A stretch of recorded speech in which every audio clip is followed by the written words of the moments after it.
मैंने आपको बताया कि मैक्स वेबर ने किस प्रकार से प्रशासन को एक नौकरशाही के रूप में परिभाषित किया था,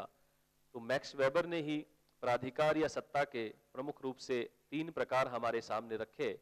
जिनमें कि सबसे पहला प्रकार आप देख रहे हैं ट्रेडिशनल या परंपरागत सत्ता का प्रकार। इसे हम लगभग इस प्रकार समझ सकते हैं कि जिस प्रकार गांवों में पंच परमेश्वर की अवधारणा है कि पंचों को ही कानून और न्याय का प्रतिरूप माना जाता है, या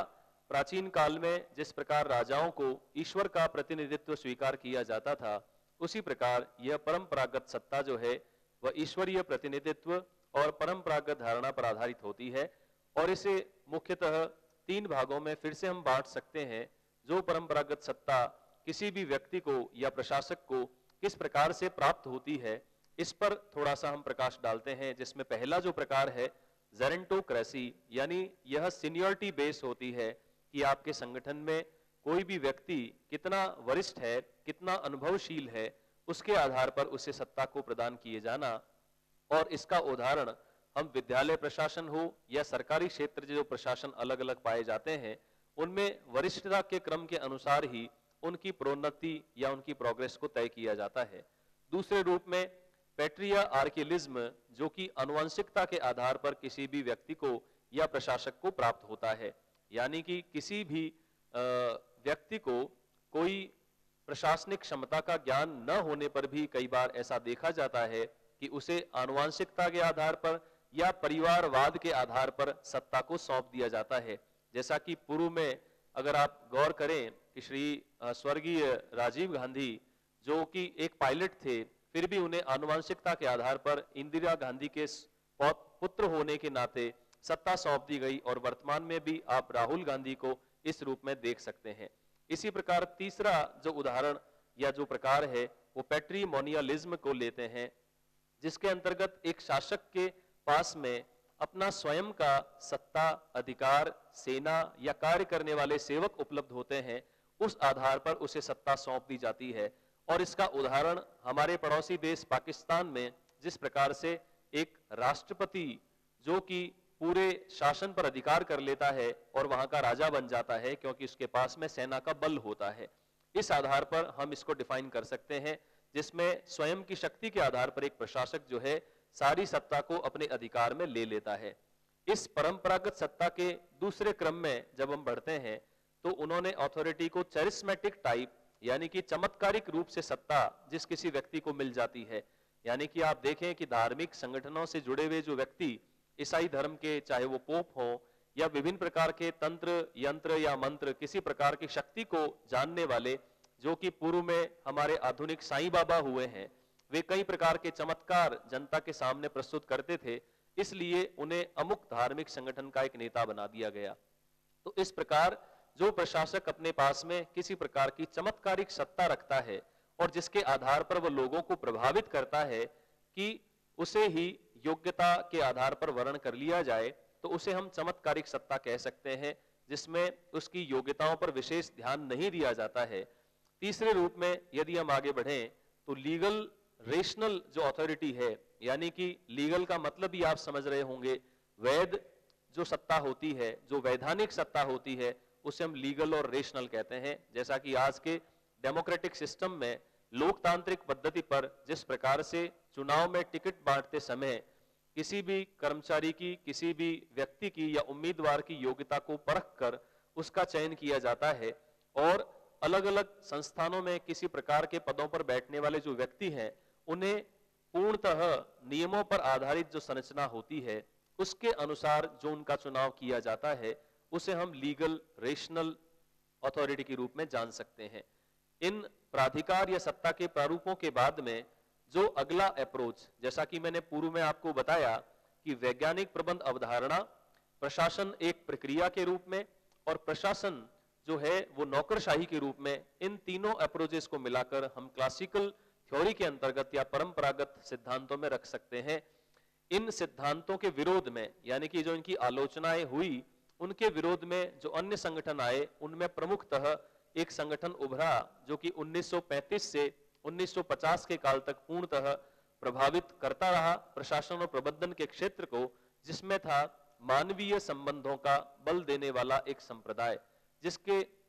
मुख्य प्रतिपादक थे Mary Parker Follett, Elton Mayo और रोथिलिस बर्जर। इन्होंने अपने विभिन्न प्रयोगों, जिसमें कि वेस्टर्न इलेक्ट्रिक कंपनी में जो हॉर्थोन प्रयोग किए गए थे, उनके द्वारा इन्होंने अपने इस सिद्धांत का प्रतिपादन किया और उन प्रयोगों में प्राप्त निष्कर्षों के आधार पर इन्होंने जिन जिन बातों पर एम्फासिस किया कि एक प्रशासन या संगठन में कौन कौन सी बातें विद्यमान होनी चाहिए, उनके आधार पर इसकी जो प्रमुख संकल्पनाएं हैं उनको हम इस प्रकार से समझ सकते हैं। सबसे फर्स्ट इन्होंने बताया कि संगठन में होने वाला कोई भी जो कार्य है वो एक ग्रुप एक्टिविटी है, यानी कि समूह में सभी लोग जब एक दूसरे का सहयोग करते हैं, जब एक दूसरे के साथ में समन्वय करते हैं और अपना सहयोग प्रदान कर उद्देश्यों की पूर्ति करते हैं, तभी हम संगठन के लक्ष्यों को प्राप्त कर पाते हैं।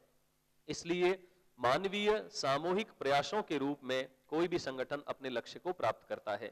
दूसरे रूप में यदि हम देखें, need for non financial incentives, यानी जो अनार्थिक प्रकार के जो अलग अलग प्रकार के प्रोत्साहन एक संस्थान में किसी कर्मचारी को प्रदान किए जाते हैं, उनके लिए इस बात पर बल दिया गया था, जिसके अंतर्गत हम ये समझ सकते हैं कि जो एक व्यक्ति की साइकोलॉजिकल नीड्स होती हैं, जो उसको सम्मान, सुरक्षा, प्रशंसा आदि एक क्षेत्र में मिलनी चाहिए, उसके आधार पर जो अनार्थिक प्रोत्साहन एक कर्मचारी को प्रदान किए जाते हैं, उन्हें हम समझ सकते हैं। इसी आधार पर यदि हम अगले कारक के रूप में साइकोलॉजिकल एनवायरनमेंट को देखें कि मानवीय कारक जो होता है वो किसी भी संगठन में कार्यरत कर्मचारी या प्रशासनिक अधिकारी या जो उसके अधीनस्थ कार्य करने वाले होते हैं, उनके ऊपर निश्चित रूप से प्रभाव डालता है, जिसके अंतर्गत विभिन्न प्रकार की जो मनोवैज्ञानिक आवश्यकताएं हैं, चूंकि आप जानते हैं कि किसी भी व्यक्ति की शारीरिक और मनोवैज्ञानिक दो प्रकार की प्रमुख आवश्यकताएं पाई जाती है। तो मनोवैज्ञानिक रूप से एक व्यक्ति संतुष्टि चाहता है, सौहार्द चाहता है, किसी से सम्मान चाहता है। उन नीड्स को यदि पूरा किया जाए और मानवीय संबंधों को पुष्ट बनाया जाए तो उस संगठन में उतना ही उपलब्धि स्तर को प्राप्त किया जा सकता है। इसी रूप में अगला फैक्टर जो बात करता है सोशल डिमांड के रूप में, सोशल डिमांड के रूप में हम मान सकते हैं सामाजिक रूप से जो हमारे सामने एक मांग उभरती है कि एक व्यक्ति जो है वो सामाजिक प्राणी है और सामाजिक आवश्यकताएं, यानी कि उसकी समाज में रहने की जो आदत है, एक दूसरे के साथ में क्रिया प्रतिक्रिया करने की जो उसकी आदत है, उसे प्रोत्साहन दिया जाना चाहिए, उसे रोका जाना नहीं चाहिए। इसी क्रम में आगे इनफॉर्मल ग्रुप, यानी कि अनौपचारिक संगठन जो किसी भी अलग अलग संगठन के अंतर्गत पाए जाते हैं, उनको भी पूरी तरह से प्रोत्साहन दिया जाना चाहिए। व्यक्ति से व्यक्ति के बीच में होने वाली जो परस्पर अंतःक्रियाएं हैं, उनको भी बढ़ावा मिलना चाहिए। ग्रुप कोलैबोरेशन, यानी कि समूह के रूप में जो समन्वय है, एक दूसरे का जो सहयोग है, उसके माध्यम से ही किसी संगठन के लक्ष्यों को सही मायने में प्राप्त किया जा सकता है। तो सामूहिक प्रयासों को, सामूहिक समन्वय को एक संगठन में अधिक से अधिक बढ़ावा देने की बात इस मानवीय संबंध उपागम में हमारे सामने रखी गई। अगले रूप में रिलेशन ओरिएंटेड लीडरशिप, यदि किसी भी संगठन का नेतृत्व है, उसे कार्य अभिमुखी के स्थान पर संबंध अभिमुखी होना चाहिए, अर्थात उसे व्यक्तियों के परस्पर संबंधों, किसी भी अधिकारी और अधीनस्थों के बीच में संबंधों और वहां पर पाए जाने वाले, जैसा कि हम विद्यालय का उदाहरण भी ले सकते हैं कि एक विद्यालय में जो टीचिंग और नॉन टीचिंग स्टाफ है, प्रिंसिपल्स और अलग अलग प्रकार के जो टीचर्स हैं, उनके बीच में कैसे एक हार्मनी का सिस्टम बन सकता है, एक समन्वय का वातावरण बन सकता है, इसके लिए नेतृत्व को बराबर प्रयास करते रहना चाहिए। मानवीय संबंध उपागम की यदि हम मूल्यांकन के तौर पर उसकी कमियां और अच्छाइयां देखना चाहते हैं तो कुछ पक्षों पर हमें गौर करना होगा, जिनके अंतर्गत उन्होंने इस बात पर बल दिया इंपॉर्टेंस ऑफ सोशल ग्रुप्स, जैसा कि सामाजिक समूह किसी भी संस्थान में पाए जाते हैं, चाहे वो जातिगत आधार पर होते हैं, चाहे वो मित्रता के बेस पर होते हैं या फिर आर्थिक आधार पर होते हैं, तो व्यक्तियों से जो संबंध किसी संस्थान में कार्य करते हुए बन जाते हैं, उन्हें प्रोत्साहन दिया जाना चाहिए। चेक टू यूनियनिज्म, यानी कि जो संघवाद है, उस पर इस मानवीय संबंध उपागम ने पूरी तरह से रोक लगाई, क्योंकि जनरली पहले फैक्ट्रीज वगैरह में यह देखा जाता था कि कोई भी संगठन किसी भी प्रशासन या प्रशासनिक अधिकारी पर दबाव बनाते हुए पाया जाता था, लेकिन मानवीय संबंध उपागम के तहत जब प्रशासन ने व्यक्तिशः संबंध बनाने की शुरुआत की तो उसके बाद संघ से जो लाभ उसे मिल रहे थे वो वास्तव में उसे सीधे ही उस अधिकारी से मिलना शुरू हो गए। तो इसने संघवाद का जो एक प्रभाव था प्रशासनिक कार्यों पर या पूरे प्रशासन पर, उस पर पूरी तरह से रोक लगा दी। इसी तरह से बेस्ड ऑन एम्पिरिकल स्टडीज, यानी कि यह विभिन्न प्रकार के जो प्रयोग हैं या विभिन्न प्रकार के जो वैज्ञानिक स्टडीज इसके माध्यम से हुई, उसके आधार पर इन्होंने सिद्धांतों का प्रतिपादन किया। केवल ये विचारधाराओं पर या विभिन्न प्रकार के जो व्यक्तिवादी संप्रत्यय है उन पर विकसित नहीं हुआ, बल्कि विभिन्न प्रकार के प्रयोगों के आधार पर, निष्कर्षों के आधार पर इस पूरे सिद्धांत को प्रतिपादित किया गया था। इसी रूप में अगले पॉइंट के रूप में हम देख रहे हैं लार्ज कंटेंट, यानी कि मानवीय संबंध उपागम इस बात पर बल देता है कि आपको एक प्रशासक के नाते ब्रॉड सोशल कॉन्टेक्स्ट में सोचना चाहिए। जिस विद्यालय के आप प्रशासक हैं, जिस शैक्षिक संस्थान के आप प्रशासक हैं, आपके आसपास में किस प्रकार की सामाजिकता वाले लोग, किस प्रकार की सामाजिक सोच वाले लोग पाए जाते हैं, उनका पूरी तरह से आपको ज्ञान होना चाहिए। तभी आप व्यक्तिशः व्यक्ति या फिर अधिकारी और अधिकृति के बीच में अच्छा संबंध सामाजिक आधार पर बनाने में सफल हो सकते हैं। तो इस प्रकार मानवीय संबंध उपागम ने लार्ज कंटेंट यानी ब्रॉड एस्पेक्ट में, सोशल एस्पेक्ट में, सामाजिक रूप से सोचने पर किसी भी प्रशासक के लिए बल प्रदान किया। ह्यूमन रिलेशन अप्रोच, मानवीय संबंध अप्रोच की यदि हम डीमेरिट्स और लिमिटेशंस देखना चाहते हैं, सीमाएं और इसके जो दोष पाए गए, उसमें सबसे पहला दोष था नेग्लिजेंस फॉर फाइनेंशियल इंसेंटिव्स, यानी कि इसने आर्थिक जो किसी प्रकार के लाभ संस्थान में मिलने वाले थे उन पर पूरी तरह एक उपेक्षा का भाव रखा और केवल अनार्थिक रूप से जो सम्मान, प्रेम, सौहार्द है इस पर ज्यादा जोर दिया, क्योंकि पूंजी के बिना किसी भी प्रकार का निर्वाह जो है वह संभव नहीं होता है। दूसरे रूप में over Mphasis on human relation, यानी कि मानवीय संबंधों पर अधिकतर इसमें बहुत ज्यादा जोर डाला गया और इन फैक्टर्स को छोड़ दिया गया कि मानवीय संबंधों के अतिरिक्त गोल्स को पूरा करने के लिए कौन कौन से डिसीजंस या निर्णय या स्टेप्स लिए जाने चाहिए। तो मूलतः इसने मानवीय संबंधों पर आवश्यकता से ज्यादा ही बल दे दिया था। तीसरे रूप में adverse effect of group formation, यानी कि समूह का जो निर्माण होना है उस पर एक विपरीत प्रभाव इन्होंने डाला कि समूह का किसी भी प्रकार का जो निर्माण है वो हमारे संगठन को रोक सकता है, तोड़ सकता है। तो इसका विपरीत प्रभाव पड़ा कि जो सामूहिक संरचनाएं बनती थी उन पर कहीं न कहीं रोक लगने का काम भी इसके द्वारा किया गया। आइडियोलॉजिकल लैप्सेस, यदि हम वैचारिक दोष की बात करते हैं तो इस समुदाय ने इस बात पर तो ध्यान दिया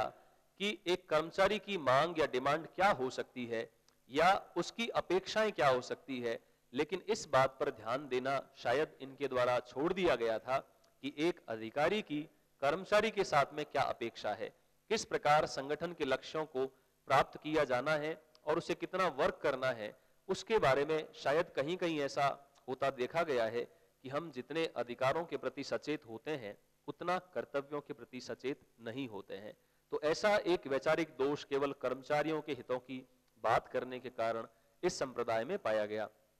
नेग्लिजेंस फॉर इंडिविजुअल वर्कर्स, यानी कि जो वहां पर एक प्रकार के ऐसे वर्कर जो मुख्यतः व्यक्तिवादी थे उनके उपेक्षा पर इसके अंदर ज्यादा बल दे दिया गया कि अलग अलग कार्य करने वाले जो वर्कर्स हैं उनके स्वहित के लिए बहुत ज्यादा प्रयास किए गए, जबकि सामूहिक हित के प्रयासों पर इतना ज्यादा ध्यान नहीं दिया गया। व्यक्तिशः सोच का ज्यादा इसमें एक प्रभाव देखने में आता है। अगले रूप में यदि हम उपागम की बात करते हैं वो है सोशल साइंस अप्रोच, यानी कि जिसका काल 1950 से 70 तक रहा। इस उपागम ने मुख्यतः इस बात पर बल दिया कि सामाजिकता से जुड़े हुए जो अन्य विषय हैं या अन्य जो संप्रत्यय हैं उनका उपयोग भी प्रशासनिक दृष्टिकोण से किस प्रकार किया जा सकता है, इस पर हमें विचार करना चाहिए। इस प्रतिपादन में सबसे प्रमुख जो भूमिका रही वो थे चेस्टर बर्नार्ड और हर्बर्ट साइमन। इन दोनों लोगों ने मिलकर इस सामाजिक विज्ञान जो हमारा उपागम है इसका प्रतिपादन किया और इन्होंने यह बताने की चेष्टा की इन अलग अलग बिंदुओं के माध्यम से कि यदि हम प्रशासनिक दृष्टिकोण से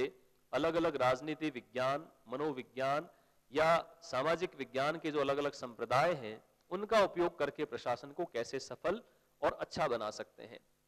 तो इन्होंने इस बात पर जोर दिया कि सबसे पहले म्यूचुअल अंडरस्टैंडिंग को विकसित किया जाना चाहिए। किसी भी संगठन में कर्मचारी या अधिकारी के मध्य, अधिकारी के मध्य या अधिकारी और अधीनस्थ के बीच में यदि अच्छी एक परस्पर सोच बनती है तो वह पूरे संगठन के विकास में और उसके अच्छे निर्माण में अपना सहयोग प्रदान कर सकती है। दूसरे रूप में बेस्ड ऑन मल्टीडिसिप्लिनरी अप्रोच, जैसा कि अलग अलग विषयों की जो धारणाएं, अवधारणाएं और संप्रत्यय हैं उनका उपयोग भी एक प्रशासक किस प्रकार से कर सकता है, इस पर इस संप्रदाय ने बल दिया, जिसमें कि प्रमुख रूप से थे मनोविज्ञान, राजनीति विज्ञान या आपका इकोनॉमिक्स जो है उसके आधार पर अर्थशास्त्र के माध्यम से हम किस प्रकार विचार करके उन सिद्धांतों को अपनाकर प्रशासनिक संरचनाओं को सफलतापूर्वक संचालित कर सकते हैं। इसी रूप में इन्होंने Mphasis on work, human being, social situation कि जो हमारे आसपास में सामाजिक संरचनाएं पाई जाती है। फॉर एग्जाम्पल, एक प्रधानाचार्य अपने निवास स्थान से ऐसी जगह पर ट्रांसफर हो जाता है जहां की सामाजिक संरचनाओं को पूरी तरह नहीं समझता है कि वहां पर किस प्रकार के लोग पाए जाते हैं, किस प्रकार के विद्यार्थी परिवेश में पाए जाते हैं, या वहां का सामाजिक सिस्टम या एक प्रकार का जो वहां पर सामाजिक एनवायरनमेंट है, सोशल एनवायरनमेंट है, वो नहीं जानते हैं, तो वो उतना सफलता से वर्क नहीं कर पाते हैं जितना कि कोई भी लोकल व्यक्ति वहां की सामाजिक संरचना के अनुसार उस प्रशासनिक कार्य को कर पाता है। इसी रूप में आगे बढ़ते हैं, organisational behaviour based on interrelation between person and organisation, कि हमारे संगठन में एक संगठनात्मक व्यवहार जो है बनाया जाना चाहिए जिससे कि एक व्यक्ति और पूरे संगठन के मध्य अच्छे संबंधों का निर्माण किस प्रकार से सामाजिक आधार पर हो सकता है, इसके लिए प्रयास किए जाने चाहिए। कंट्रोलिंग थ्रू फीडबैक सिस्टम, यदि आप कर्मचारियों के कार्यों पर नियंत्रण की पद्धति को अपनाना चाहते हैं तो आपको फीडबैक सिस्टम यानी कि पृष्ठ पोषण, उनके कार्यों के बारे में लगातार जानकारी प्राप्त करना, वे किस प्रकार का आउटपुट दे रहे हैं, जिस प्रकार एक कोई भी अध्यापक किसी विद्यार्थी को कितना पढ़ा रहा है और किस क्वालिटी का पढ़ा रहा है, तो समय समय पर आप शैक्षिक संगठनों में एक फीडबैक सिस्टम को अपनाते हुए देखा जा सकता है कि वो किस तरह उस फीडबैक के द्वारा अध्यापकों को उचित या समुचित सुधार के लिए किस प्रकार अलग अलग सुझाव प्रस्तुत किया करते हैं। इसी सिचुएशन में अगला जो उपागम हमारे बीच आया वह था इंटीग्रेटेड सिचुएशनल अप्रोच, यानी कि परिस्थिति जन्य समन्वित दृष्टिकोण एक प्रशासक को कैसे अपनाना चाहिए, जिसका बोलबाला लगभग 1970 के बाद से वर्तमान जो प्रशासनिक संरचनाएं चली आ रही है उसके अंतर्गत हम देख सकते हैं। और इस उपागम का सबसे ज्यादा जो एम्फासिस रहा वो इस बात पर रहा कि न तो व्यक्ति महत्वपूर्ण है, न प्रशासन महत्वपूर्ण है, न संगठन महत्वपूर्ण है, बल्कि उनसे जुड़ी हुई जो परिस्थितियां हैं, उससे जुड़ा हुआ जो एनवायरनमेंट है, पर्यावरण है, उसके अनुसार एक प्रशासक को अपने किसी भी प्रकार के नीतिगत निर्णय लेने चाहिए। इस बात पर इन्होंने एम्फासिस किया कि जैसी परिस्थिति है वैसा एक प्रशासक को या कर्मचारी को ढलना होता है, उसी माध्यम से हम निश्चित उद्देश्यों को या लक्ष्यों को प्राप्त कर सकते हैं। तो इन्होंने इस आधार पर यह बताया कि समन्वित दृष्टिकोण से कोई भी संगठन एक तंत्र की भांति काम करता है जिसमें सारे घटक परस्पर एक दूसरे के साथ में जुड़े होते हैं। और इन्होंने जन्म दिया मिडिल रेंज थ्योरी का, मध्यम मार्ग, यानी कि जो बुद्ध के द्वारा दी गई धारणा थी कि यदि आपको संशय हो कि यह करें या यह करें तो आपको मध्यम मार्ग अपनाना चाहिए, दोनों को छोड़कर। तो इसी प्रकार से इन्होंने परिस्थिति जन्य दृष्टिकोण से यह बताने की चेष्टा की कि मध्यम मार्ग को अपनाकर कोई भी प्रशासक जो है वो परिस्थिति के अनुसार अपना निर्णय ले, उससे उसकी प्रशासनिक क्षमता को अच्छा आंका जा सकता है। अगले रूप में इन्होंने यह बताया कि संगठन रूपी जो तंत्र है वो विभिन्न कारकों से प्रभावित होता हुआ पाया जाता है, जिसमें पर्यावरण, समय, अलग अलग होने वाले जो संप्रेषण के तरीके हैं, इंटरनल और एक्सटर्नल जो मोटिवेशन है, किस प्रकार एक किसी भी कर्मचारी को या पूरे संगठन के एनवायरनमेंट को मोटिवेशन किया जा रहा है, अभिप्रेरणा प्रदान की जा रही है, इन सभी कारकों पर डिपेंड करता है कि आपकी प्रशासनिक क्षमता किस प्रकार उद्देश्यों के अनुरूप अपने सिद्धांतों को लागू कर पाती है या लक्ष्यों को प्राप्त कर पाती है। इसी रूप में यदि हम बात करें वर्तमान में चलने वाले एक उपागम की, तो सबसे प्रमुख उपागम जो पूरे शिक्षा तंत्र को प्रभावित किए हुए है और इसी आधार पर हमारा जो शैक्षिक प्रशासन का क्षेत्र है वह संचालित है, उसका नाम है तंत्र उपागम। तंत्र उपागम जो कि मुख्य रूप से गेस्टाल्ट साइकोलॉजी पर डिपेंड करता है, जिसका अर्थ है कि वह पूरे प्रशासन को एक समन्वित रूप से, समग्र रूप से एक साथ देखता है और उसमें व्याप्त समस्याओं के समाधान के लिए वो पूरे सिस्टम को कहीं न कहीं रिवाइज करता है, उनमें व्याप्त समस्याओं का कहीं न कहीं वह सर्वे करता है और उस आधार पर निर्णय लेता है कि पूरी परिस्थितियों को सुधार कर हम किस प्रकार संस्थान की गुणवत्ता और उनके लक्ष्य प्राप्ति के होने वाले कार्यों को सुधार सकते हैं। इस तंत्र उपागम का जो प्रतिपादन है वो मुख्यतः द्वितीय विश्व युद्ध के बाद में इस प्रबंधन और प्रशासन के क्षेत्र में देखा जा सकता है, जिसमें इन्होंने बल दिया एनालिटिकल अप्रोच पर कि हम किस प्रकार एक समस्या को छोटे छोटे पहलुओं में बांटकर, छोटी छोटी समस्याओं में बांटकर उसे हल कर सकते हैं। इस प्रकार का विश्लेषणात्मक नजरिया एक प्रशासक का होना चाहिए और यह पूरी तरह निर्भर करता था मैनेजमेंट टेक्नोलॉजी या प्रबंध की जो तकनीक है, किस प्रकार आप प्रबंधित कार्य कर सकते हैं, उसके आधार पर इसने सबसे ज्यादा जोर दिया, जिसका नाम तंत्र उपागम है। तंत्र उपागम के यदि अलग अलग एलिमेंट्स की हम बात करते हैं, उसमें 4 एलिमेंट्स जो आपको स्क्रीन पर दिखाई दे रहे हैं। सबसे पहला इनपुट, सेकंड है प्रोसेस, तीसरा है आउटपुट या चौथा है एनवायरनमेंट। इन चारों को यदि हम विद्यालय की संरचना के अंतर्गत समझना चाहें तो यहां पर इनपुट है आपके विद्यार्थी को दिया जाने वाला जो नॉलेज है। आप किसी संस्थान के माध्यम से एक विद्यार्थी को कैसा बनाना चाहते हैं, किस प्रकार से उसे पढ़ाकर डेवलप करना चाहते हैं। आपका संस्थान वैल्यू ओरिएंटेड है, वोकेशनल कोर्सेज ओरिएंटेड है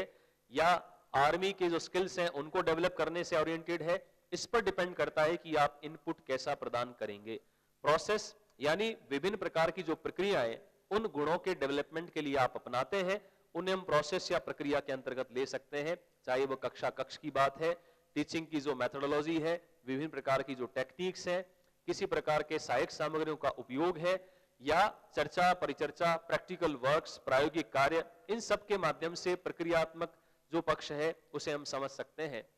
आउटपुट यानी कि इन सभी कार्यक्रमों से जो आपने इनपुट दिया और प्रक्रियात्मक रूप से जिस अवधारणा को आपने अपनाया, उससे आपने कितना आउटपुट लिया या प्रदा के रूप में आपके पास में रिजल्ट्स कितने क्वालिटेटिव आए, इस बात पर विचार करना ये आउटपुट के अंतर्गत आता है। और इन तीनों परिस्थितियों को जो सबसे ज्यादा प्रभावित करता है वो है आपका एनवायरनमेंट, आपके आसपास पाए जाने वाला परिवेश या पर्यावरण, जो कि इन सभी कारकों को कहीं न कहीं प्रभावित करता है। इन्हें धनात्मक या नकारात्मक रूप से संचालित करने हेतु उत्तरदायी होता है वह है पर्यावरण।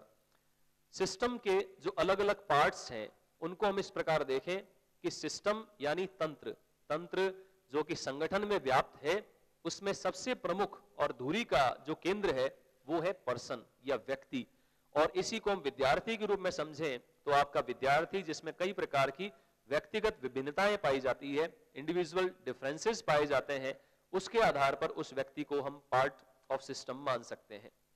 2 प्रकार के संगठन जो हमारे संपूर्ण संगठन में पाए जाते हैं वो होते हैं फॉर्मल और इनफॉर्मल, यानी आपके औपचारिक और अनौपचारिक संगठन। औपचारिक जिनकी संरचना बाकायदा लीगली फॉर्मेट में प्रिंसिपल है, नॉन टीचिंग स्टाफ है, चतुर्थ श्रेणी कर्मचारी है, उनको आप औपचारिक संगठन कहेंगे। इनफॉर्मल ऑर्गेनाइजेशंस यानी कि व्यक्ति और व्यक्ति के बीच में जो आपसी संबंधों के द्वारा, आपसी अंतःक्रिया के द्वारा जिस एनवायरनमेंट का आपके पूरे तंत्र में या संगठन में निर्माण होता है, उसे हम इनफॉर्मल ऑर्गेनाइजेशन के नाम से जान सकते हैं।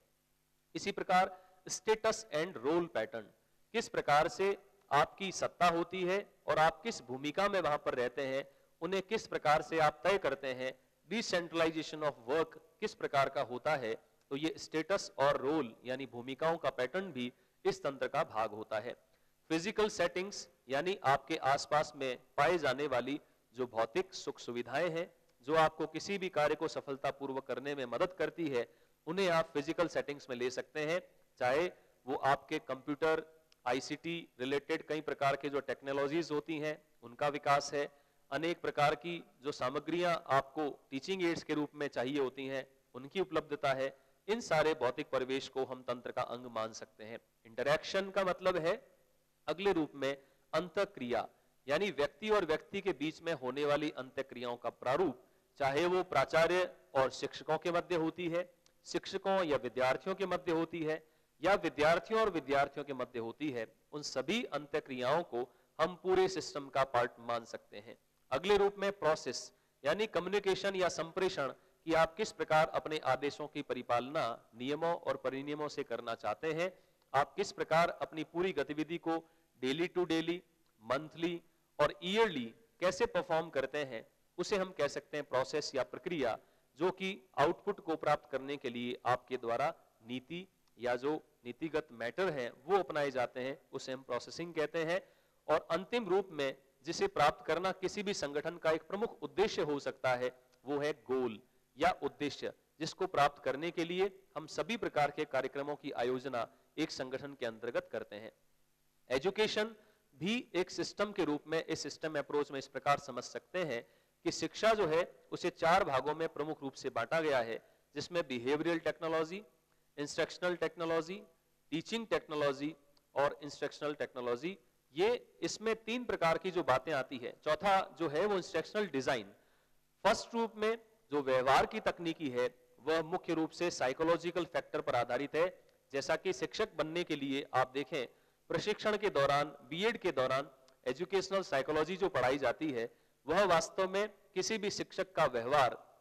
बालकों के व्यवहार को जानने के लिए कैसा होना चाहिए, वह पूरी तरह व्यवहार तकनीकी पर आधारित है, जिसके अंतर्गत हम विस्तार से आगे चर्चा करेंगे। इंस्ट्रक्शनल टेक्नोलॉजी जो अनुदेशन की तकनीकी है,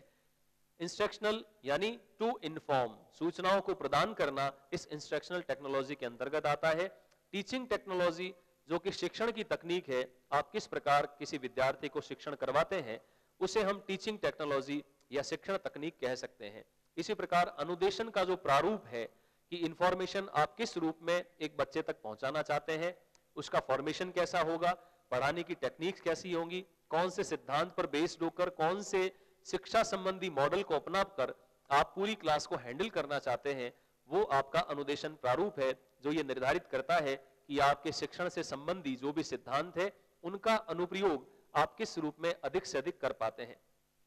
विस्तारित रूप से यदि हम समझना चाहें तो बिहेवियरल जो टेक्नोलॉजी है उसमें मेन पॉइंट्स जो आपके सामने है, मीनिंग एंड प्रिंसिपल्स, की व्यवहार तकनीकी का अर्थ समझें और उससे जुड़े हुए सिद्धांतों को हम जाने कि वो व्यवहार में परिवर्तन करने के लिए हमारे सामने मनोविज्ञान ने या शिक्षा मनोविज्ञान ने किस प्रकार से रखे हैं। Structure and techniques of observation, यानी कि हम शिक्षक या विद्यार्थी के अवलोकन को किस फॉर्मेट में करना चाहते हैं, उसकी क्या तकनीक होगी, क्या संरचना होगी, इस पर बल देने वाली बिहेवियरल टेक्नोलॉजी।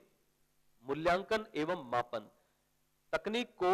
उपयोग करके आप किसी प्रकार का अंकन करेंगे, ग्रेडिंग करेंगे, किस प्रकार उसे अच्छा या बुरा कहेंगे या मध्यम कहेंगे, गुड बेटर बेस्ट कहेंगे, इसका तय करना मापन और मूल्यांकन का हिस्सा है। इसी प्रकार शिक्षा के व्यवहार से रिलेटेड, यानी शिक्षक जो कक्षा में व्यवहार करता है उससे रिलेटेड शिक्षा तकनीकी के जो विविध प्रतिमान है उनका उपयोग आप किस प्रकार से करते हैं, जो कि आपके व्यवहार में परिवर्तन लाता है और एज ए टीचर आपको इफेक्टिव बनाता है, तो उन्हें हम model related to teacher's behaviour.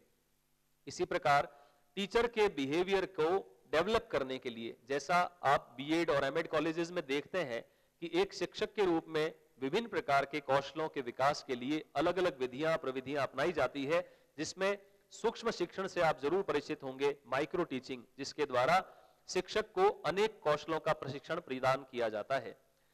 Different type of psychological principle, जो अलग अलग मनोवैज्ञानिक प्रिंसिपल है उन पर आधारित होती है व्यवहार तकनीकी, जिसके अंतर्गत शिक्षक और विद्यार्थी के शाब्दिक और अशाब्दिक दोनों प्रकार के व्यवहारों का अवलोकन किया जाता है। और इन अवलोकन को करने के लिए जो डिफरेंट टेक्निक्स हमारे बीच में है वो है प्रोग्राम लर्निंग, सिमुलेटेड टीचिंग और माइक्रो टीचिंग। जैसा कि नाम से विदित है, सूक्ष्म शिक्षण,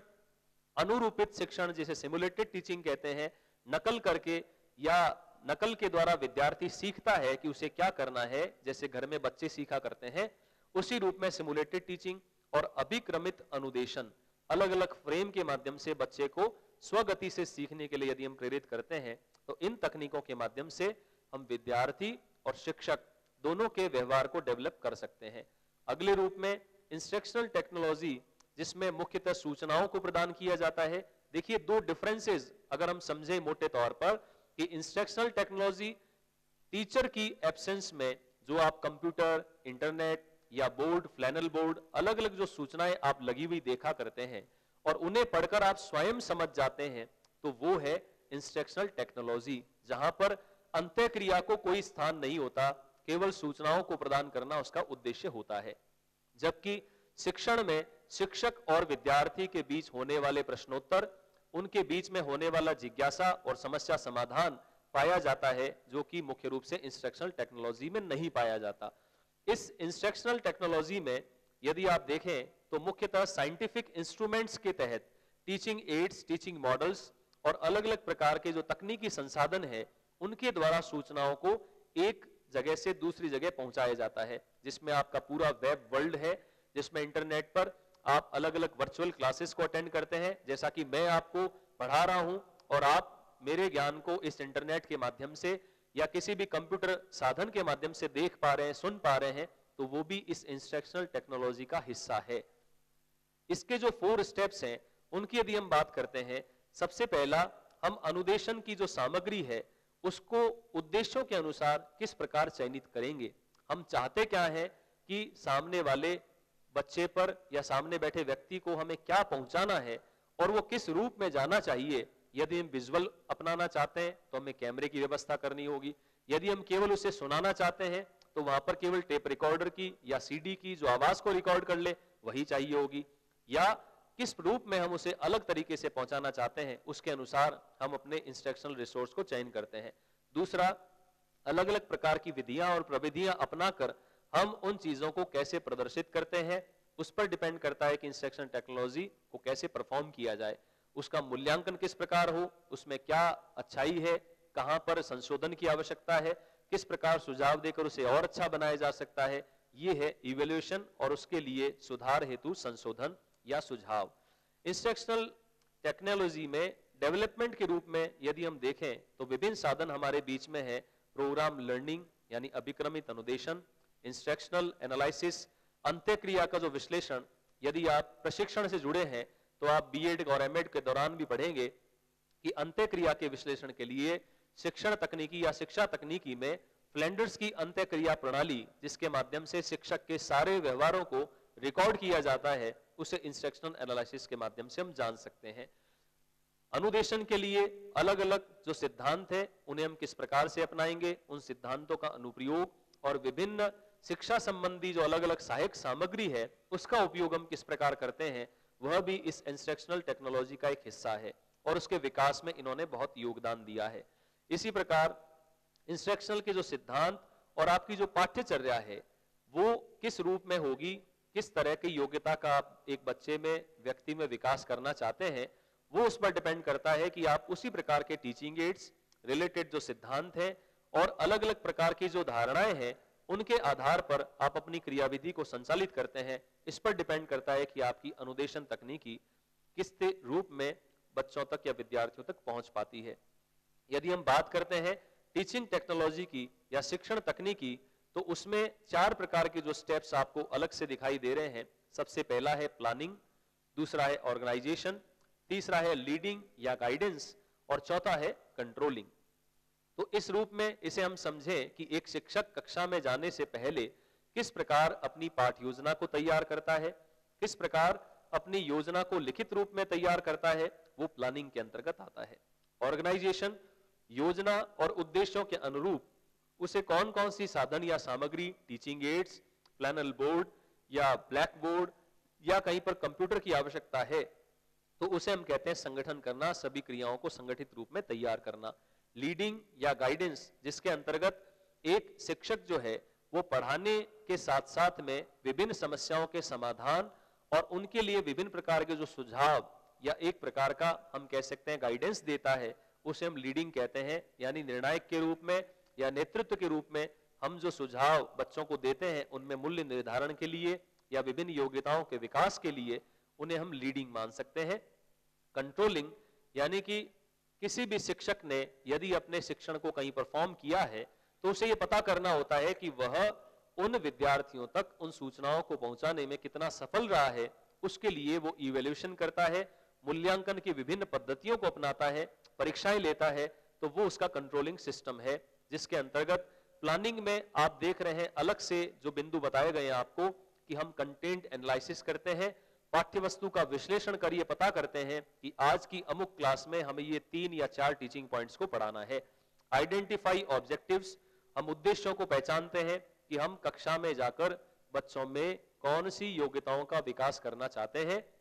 और उन्हें उसी रूप में लिखना। जैसा कि अगर बीएड की ट्रेनिंग के दौरान आपने पढ़ा होगा कि आपके ज्ञानात्मक, भावात्मक, प्रयोगात्मक या ज्ञानोपयोग के संबंधित जो उद्देश्य हैं उनको लिखित रूप से जो लिखना है वो इस पॉइंट के अंतर्गत हम समझ सकते हैं। इसी तरह टीचिंग के मेथड्स, कौन सी विधि या प्रविधि आप अपनाना चाहते हैं, आप अनुदेशन के माध्यम से पढ़ाना चाहते हैं, प्रयोग विधि से पढ़ाना चाहते हैं, व्याख्यान विधि से पढ़ाना चाहते हैं, इस प्रकार की जो प्रश्नोत्तर आदि प्रविधियां हैं उन्हें हम इस पॉइंट में समझ सकते हैं। इसी तरह से मोटिवेशनल वर्क जो शिक्षक के द्वारा किया जाता है, अभिप्रेरणा जो एक विद्यार्थी की सफलता को निश्चित करता है, और उन सब के मापन और मूल्यांकन के लिए शिक्षक कक्षा के अंतर्गत और कक्षा से बाहर भी जो प्रणालियां अपनाता है वो हम कंट्रोलिंग या मेजरमेंट इवैल्यूएशन के तहत समझ सकते हैं।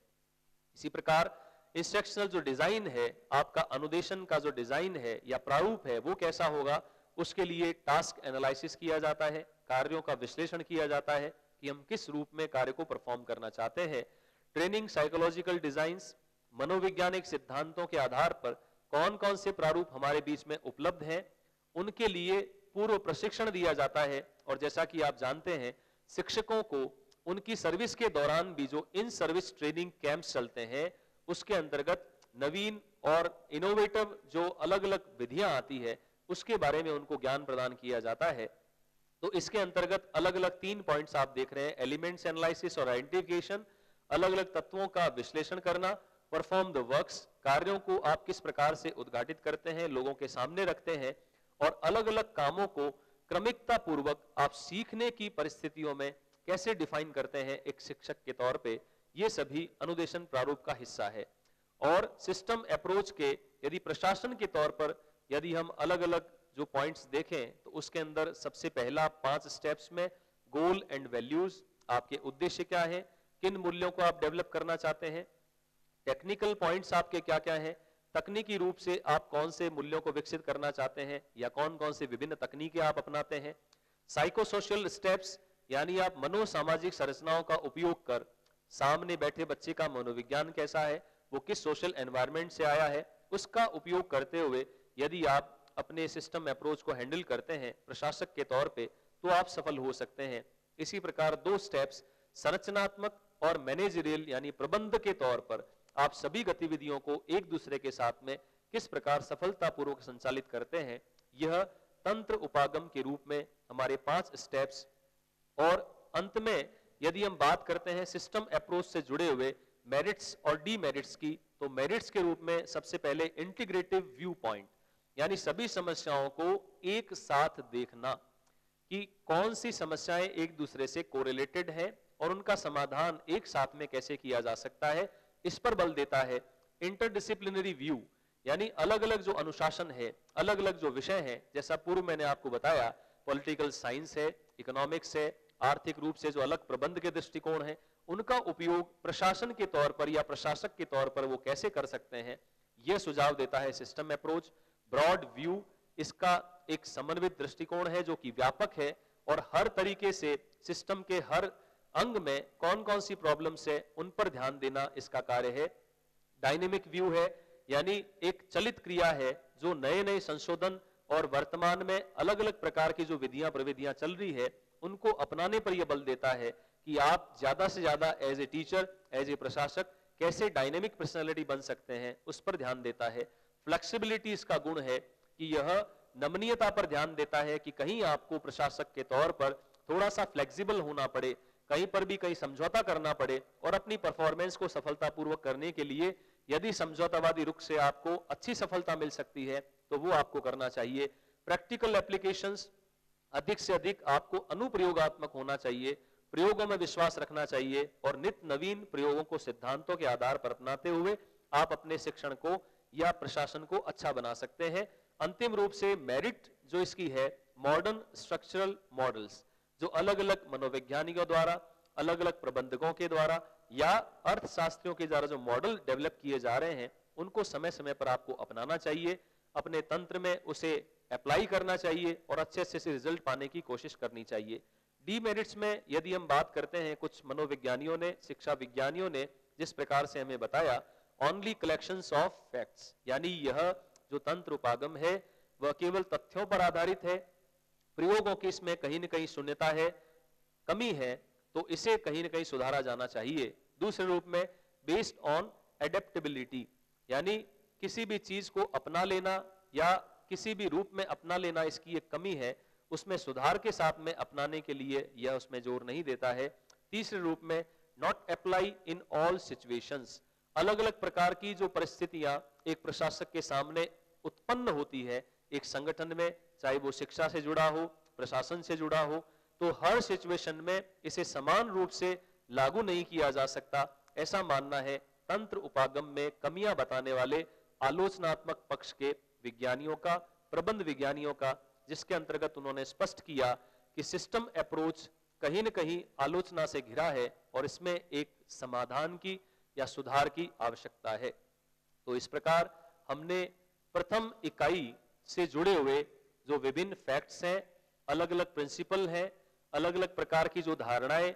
और किस प्रकार अलग अलग साधनों को अपनाकर हम प्रशासनिक दृष्टिकोण को और पुख्ता बना सकते हैं, एक प्रशासक के रूप में, एक शिक्षक के रूप में अपने व्यवहार को किस प्रकार से मॉडिफाई कर सकते हैं और अच्छे से अच्छा प्रशासक बनकर, अच्छे से अच्छा शिक्षक बनकर हम अपने संगठन को हायर गोल को अचीव करने के लिए तैयार कर सकते हैं, यह जाना हमने प्रथम इकाई के माध्यम से। नेक्स्ट में हम इसकी दूसरी इकाई के बारे में बात